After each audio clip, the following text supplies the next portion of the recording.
একটা ছেলে সঙ্গীত বলতে খুব পছন্দ করে, কিন্তু কখনো সে পড়া মুখস্থ করতে রাজি না, কিন্তু বড় বড় সঙ্গীতের মুখস্থ। টিচার চিন্তা করলেন যে এই ছেলেটা কোনো এসে মুখস্থ করতে চায় না, তাহলে কি করা যেতে পারে। তখন ওস্তাদ চিন্তা করলেন তাহলে এবার আপনি আমার একটা কৌশলে যেতে হবে। তখন বললেন যে শোনো, তোমাকে আমি একটা ইংরেজি এসে মুখস্থ কর, মানে একটা মানে ইংরেজি একটা সঙ্গীত তোমাকে শেখাবো, তুমি রাজি আছো? হ্যাঁ জি স্যার।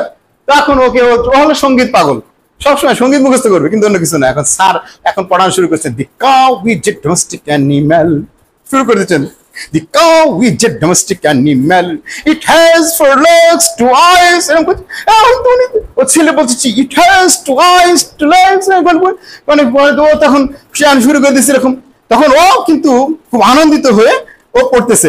পড়ার পরে স্যার বললেন যে এবার তুমি একটা সঙ্গীত শোনাও, এবার তোমরা তোমাদের সামনে ইংরেজিতে একটা সঙ্গীত শোনাবে। এখন ও তো খুব মজা করে দাঁড়াচ্ছে, জি বলতে পারলে খুব খুশি, সুন্দর করে দাঁড়াচ্ছে। ও তো যেরকম দাঁড়ায় না সুন্দর করে, the cow is a domestic animal, ওটা তো সব the cow is a domestic animal. এখন স্যারে বলে এই তুমি যে সঙ্গীত বলছো তা দেখছো কোন জায়গায় লেখা? না এই যে দেখো দি কাউ এসে লেখা রয়েছে না, দেখো পড়ে দেখো তো। ওরে স্যার কি করছেন আপনি, আমারে এসে মুখস্থ করাইছেন।